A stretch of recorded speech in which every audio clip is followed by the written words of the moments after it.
Sedangkan agama yang ditinggalkan Nabi Isa, agamanya apa? Agamanya Islam. Kitab suci yang dia tinggalkan, apa kitab sucinya? Injil. Kitab sucinya itu yang ditinggalkan Nabi Isa itu dirusak, dirubah oleh orang-orang yang datang di kemudian sepeninggal Nabi Isa. Sehingga agama tidak ada lagi yang benar, kitab suci tidak ada lagi yang lurus, sudah mengalami perubahan, sehingga praktis di masa itu hampir 6 abad manusia kehilangan arah. Tetapi manusia di zaman itu dia masih punya fitrah, punya naluri. Naluri apa? Naluri bahwa tidak mungkin alam ini berdiri dengan sendirinya. Tidak mungkin alam ini tercipta dengan sendirinya. Pasti ada yang buat ini. Orang ini meja ini aja ada yang bikin kok. Betul nggak? Apalagi alam yang begini terstruktur bagus ini, dengan langitnya yang berlapis-lapis tanpa tiang, dengan hamparan bumi yang begitu luas, tidak mungkin ini tanpa ada yang buat. Betul tidak? Maka berdasarkan naluri insting mereka orang-orang jahiliyah dulu, mereka percaya ada satu kekuatan di bumi ini, ada Tuhan di muka bumi ini, maka mereka ingin berterima kasih, ingin menyembah Tuhan itu. Tetapi karena dulu masyarakat tidak punya pedoman, tidak ada lagi kitab suci, tidak ada petunjuk yang mengenalkan mereka dengan Tuhannya. Di satu sisi mereka sadar alam ini tidak mungkin berdiri sendiri. Mereka tidak mungkin, tidak ada yang menciptakan. Sebagai orang yang waras, wajar kalau mereka ingin berterima kasih kepada yang menciptakan. Betul tidak? Tapi tidak ada pedoman. Akhirnya masyarakat jahiliyah dulu berkhoyal, berimajinasi. Ya, jangan-jangan ya Tuhan itu mirip-mirip kita juga wajahnya. Mereka menghayal. Karena mereka ingin berterima kasih, ingin menyembah kepada Tuhan. Maka mereka menghayal, kayaknya Tuhan itu kayak kita nih, mirip-mirip. Lalu mereka bikinlah Tuhan dari patung-patung. Ada patung yang terbuat dari kayu, ada yang dari batu-batu, bahkan ada yang dibuat dari adonan tepung. Ada yang gede, ada yang kecil. Yang gede-gede itu anak-anak ditaruh di sudut-sudut Ka'bah tuh. Namanya Latta, Uzza, Manat, Hubal. Yang kecil-kecil di sekitar pelataran Ka'bah. Lalu mereka sembah. Kenapa? Itu naluri, itu fitrah. Mereka yakin Tuhan itu ada. Jadi jangan katakan orang jahiliyah tidak berkeyakinan, tidak punya kepercayaan, tidak. Dikatakan jahiliyah bukan karena tidak percaya. Mereka jahiliyah karena mereka tidak punya pedoman. Betul tidak? Maka kata Allah, wala in sa'altahum man khalaqas samawati wal ard la yaqulunna Allah. Muhammad, kalau kau tanya itu orang-orang jahiliyah, orang-orang kafir Quraisy, siapa yang menciptakan langit dan bumi ini? Mereka akan mengatakan la yaqulunna Allah. Yang menciptakan langit bumi ini dan segala isinya Allah. Tapi siapa Allah itu? Mereka kehilangan arah. Betul? Maka dalam keadaan yang begitu datanglah Nabi kita Muhammad sallallahu alaihi wasallam. Ajaran nabi-nabi dulu sudah menyimpang. Maka itulah Allah katakan tadi, laqad mannallahu 'alal mu'minin. Nikmat Allah yang paling besar itu adalah nikmat diutusnya Nabi kita Muhammad sallallahu alaihi wasallam. Bangga enggak kalian menjadi umat beliau? Apalagi ustadz ini. Kalau dulu teringat, kalau saya Buya berantem sama orang-orang Islam dulu, sebelum saya masuk Islam, waktu masih sekolah-sekolah dulu, kalau berantem atau bertengkar, selalu yang jadi momok cacian saya selalu Nabi Muhammad. Dikit-dikit saya menghina Nabi Muhammad. Saya bayangkan dosa saya dulu kepada Nabi ini besarnya bukan main. Tapi untunglah Allah Maha Rahman, Maha Rahim, Maha penerima taubat. Rasul memberikan garansi. Kata Nabi, al-Islamu yahdimu makana qablah. Islam itu menghapus dosa yang sebelumnya. Jadi sebanyak apapun dosa dia yang lalu, Afifah, sebesar apapun dosanya dulu, saya kalau sudah bersyahadat asyhadu an la ilaha illallah wa asyhadu anna Muhammadar Rasulullah, maka semua dosanya yang lalu itu dihapus oleh Allah Subhanahu wa taala, maka dia kembali kepada fitrahnya, dia zero, nol lagi. Enak jadi muallaf itu. Lalu ada orang bilang, enak betul Ustaz jadi muallaf ya. Kalau gitu saya pengen dong keluar sebentar sehari, kemudian besoknya balik lagi ke Islam. Itu dihapus juga. Cuma yang dihapus bukan dosanya, pahalanya yang dihapus. Wa may yartadid minkum an dinihi fayamut wa huwa kafir. Barang siapa yang murtad dari Islam ini, tidak usah lama-lama, 1 detik dia murtad, kemudian dia mati, matinya mati kafir. Betul? Mati kafir. Jangan coba-coba murtad. Sekarang aja masyarakat dunia sedang berlomba-lomba masuk Islam hari ini. Ustadz ngomong begini bukan katanya, Ustadz lihat orang-orang non-muslim sekarang berbondong-bondong masuk Islam, dan begitu dia masuk Islam, sungguh-sungguh dia berislam, hebat Islamnya. Saya dari lahir Islam, kok begini-begini aja ya? Astagfirullah, astagfirullah. Betul nggak? Maka Buya suka orang nanya saya, Ustadz, saya kadang-kadang iri dengan para mu'allaf itu.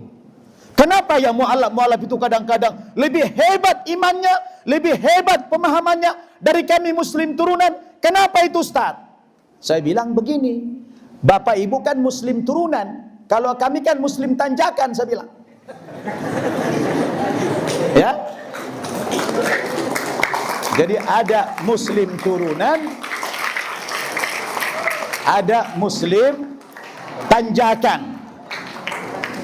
Hunaka muslimun nuzul wa hunaka muslimun su'ud. Masya Allah. Apa bedanya? Apa bedanya muslim turunan dengan muslim tanjakan? Bedanya gini. Kalau ibarat mobil, apa? Ibarat mobil jalan lagi turunan, nurun. Kira-kira kalau jalan menurun yang diinjak rem apa gas? Rem apa gas? Pasti rem, tidak mungkin gas. Betul? Kenapa? Jalan menurun, nginjak rem. Makanya suka telat ke majelis taklim, suka telat ke masjid. Kenapa? Ngerem terus, nggak nyampe-nyampe dia. Betul tidak? Itulah kalau muslim turunan. Tapi kalau muslim tanjakan, kalau tanjakan, jalan lagi nanjak, lagi naik, yang diinjak rem apa gas? Kenapa? Jalan naik, nanjak terus, gas. Makanya Afifah itu dulu nggak sampai sebulan udah bisa baca Quran dia. Saya dulu masuk Islam seminggu bisa baca Quran. Alhamdulillah. Kenapa? Gaspol. Apa? Gaspol. Kata Prabowo, gaspol. Tanjakan. Nah hari ini di Inggris, tahu Inggris nggak? Inggris dari si Pirot belok kiri itu. Di Inggris hari ini nama yang paling populer nomor 1 adalah nama Muhammad. Apa? Maka hari ini di Inggris tidak kurang dari 5.000 anak-anak yang lahir di Inggris dikasih nama Muhammad. Takbir. Jadi ini sebenarnya sekarang berani saya katakan ini merupakan abad as-sahwah al-islamiyah al-kubra, abad kebangkitan Islam secara besar-besaran. Memang korban saudara kita di Gaza, syuhada, puluhan ribu menjadi syuhada. Tapi darah-darah syuhada itu Allah ganti dengan ratusan ribu mu'allaf di dunia hari ini. Alhamdulillah. Orang berbondong-bondong masuk Islam sekarang ini di belahan dunia. Allah ganti para syuhada itu dengan mu'allaf ini. Alhamdulillah. Jadi saya kadang-kadang Buya teringat dengan hadis Nabi. Hadis ini sahih. Saya sudah tanya kepada para muhaddis. Riwayat Abu Daud. Rasul mengatakan begini. Innallaha yab'atsu li hadhil ummah ala ra'si kulli mi'atin sanah man yujaddidu laha dinaha.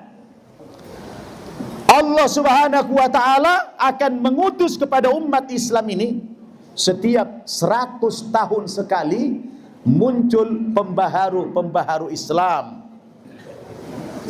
Kalau kita hitung 100 tahun dari masa keruntuhan khilafah Islamiyah di Turki, anak-anak pernah baca nggak sejarahnya?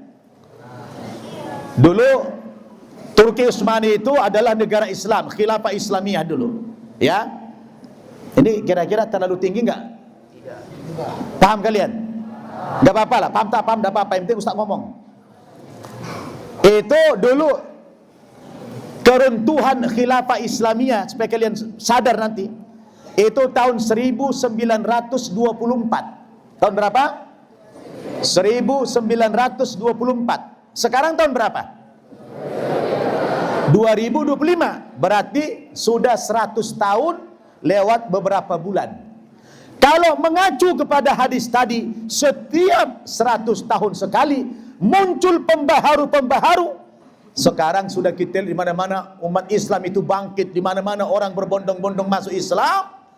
Dan tokoh-tokoh politik, pejuang-pejuang Islam sekarang udah mulai bermunculan. Di Afrika Barat ada satu negara kecil namanya Burkina Faso.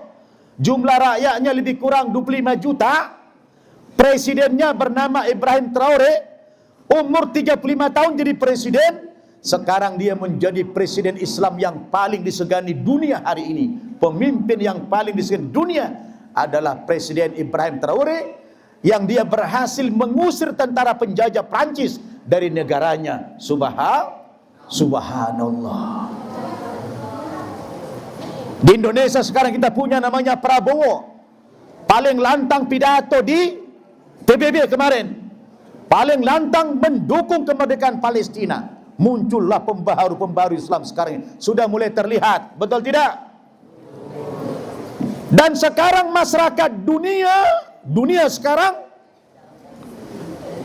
berjuta-juta, tidak ada satu negara di dunia ini yang tidak turun ke jalan memimpin demonstrasi untuk pembebasan negara Palestina menjadi negara yang berdaulat, negara yang merdeka. Takbir. Hikmahnya korban kehancuran Gaza, tapi merubah pemahaman masyarakat dunia yang tadinya anti-Islam, yang tadinya benci Islam. Sekarang masyarakat dunia berlomba-lomba menerima agama Islam. Harus ada yang jadi korban memang. Suhada itu jadi korban, tapi Allah ganti dengan para mu'allaf. Dan orang di barat sekarang menerima agama Islam itu. Subhanallah. Jadi ini perlu Ustadz sampaikan kepada kalian sedikit wawasan dunia. Betul? Karena Ustadz keliling-keliling ke dunia itu, oleh-olehnya diceritakan kepada kalian. Maka kita banyak-banyak ngapain tadi? Bersyukur. Kenapa?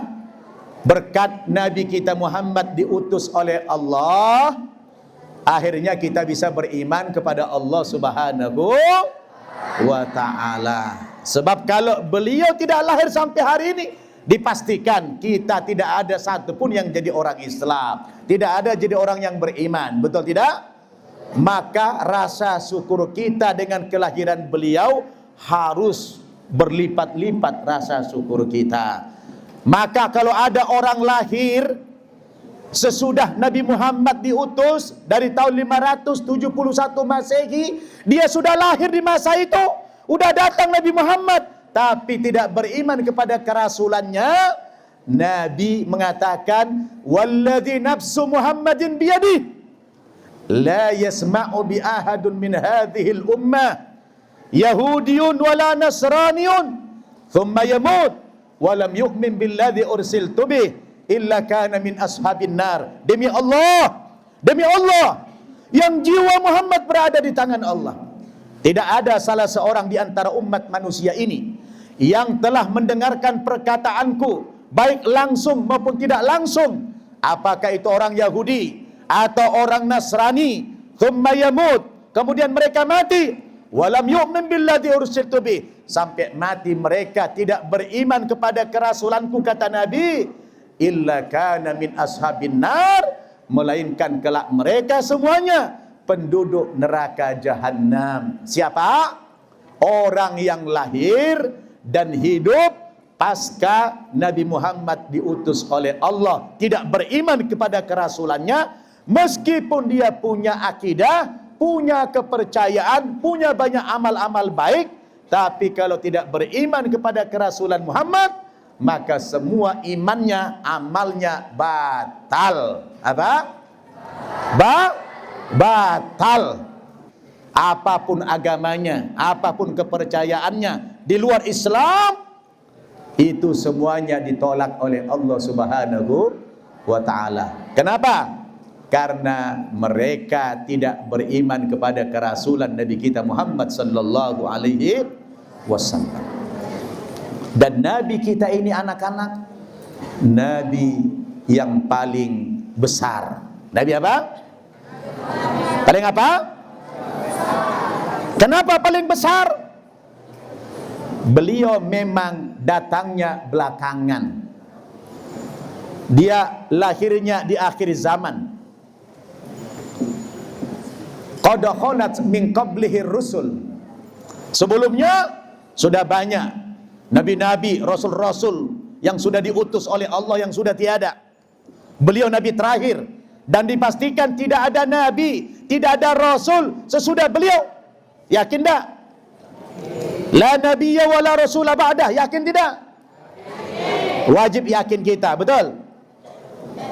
Dan anak-anak, walaupun beliau datangnya belakangan, tetapi orangnya, namanya sudah sangat populer di zaman dulu sebelum dia lahir. Ada enggak manusia model begitu? Belum lahir tapi namanya sudah terkenal di zaman dulu. Ada enggak? Enggak ada. Satu-satunya nabi yang belum lahir tapi namanya sudah disebut-sebut, sudah dikenal namanya, itu hanya Nabi kita Muhammad sallallahu alaihi wasallam. Mana dalilnya? Allah mengatakan dalam surat Al-A'raf ayat 157, alladzina yattabi'una rasulan nabiyyal ummi alladzi yajidunahu maktuban indahum fit tawrati wal injil ya'muruhum bil ma'ruf wa yanhahum 'anil munkar wa yuhillu lahumut thayyibat wa yuharrimu 'alaihimul khaba'ith wa yad'u 'anhum israhum wal aghlal allati kanat 'alaihim falladzina amanu bihi wa 'azzaruhu wa nasaruhu wattaba'un nural ladzi unzila ma'ah ulaika humul muflihun. Artinya orang-orang yang mengikuti Nabi Muhammad sallallahu alaihi wasallam seorang nabi yang ummi. Apa? Nabi apa? Nabi apa? Ummi. Apa artinya ummi? Apa? Apa artinya ummi? La yaktub wala yakra. Kata lainnya apa? Buta huruf, buta aksara. Saya debat sama abang kandung saya, orang Kristen. Dia bilang gini, "Dek, ya bang, aku ada baca di Al-Quran terjemahan kalian. Katanya di Quran itu Nabi kamu Muhammad itu buta huruf ya?" "Iya bang." "Memangnya kenapa bang?" "Kau kenapa mau ikut Nabi yang buta huruf? Kalau abang mah tidak mau." "Aduh, kalau bukan abang saya tampar dia." Karena abang kandung Aduh, panas sebetulnya. Rada mengejek begitu. Saya sabar. Iya bang, betul yang abang bilang itu. Ini ayatnya. Tapi abang jangan salah paham. Saya bilang, Nabi kami buta huruf karena memang tidak pernah sekolah. Jangankan di perguruan tinggi, TK aja tidak pernah. Kalian masih lumayan nih, masih SD, SMP, SMA, betul nggak? Nabi tidak pernah di TK pun tidak pernah. Tapi jangan salah abang. Nabi kami meskipun buta huruf bukan berarti dia bodoh. Nabi kami itu memiliki kecerdasan di atas rata-rata umat manusia. Di atas Albert Einstein lagi itu. Betul tidak? Makanya Fatona itu orang yang paling memiliki kecerdasan yang luar biasa. Yang kedua bang, saya bilang Nabi kami buta huruf itu memang sudah diprogram sama Allah, sudah direncanakan oleh Allah, sudah di-planning sama Allah. Kenapa? Nabi kami itu harus buta huruf. Kenapa? Karena kelak Nabi kami itu akan menerima wahyu Al-Quran. Apa? Sebab kalau Nabi kami itu pandai menulis, pandai membaca, kamu akan menuduh Al-Quran itu karangan Nabi Muhammad. Betul? Dengan Nabi Muhammad tidak bisa baca, tidak bisa menulis, maka terbantahkanlah semua tuduhan yang seolah-olah Al-Quran itu karangan beliau. Betul tidak? Al-Quran bukan karangan. Al-Quran itu 100% mi'ah fil mi'ah. Itu adalah wahyu Allah.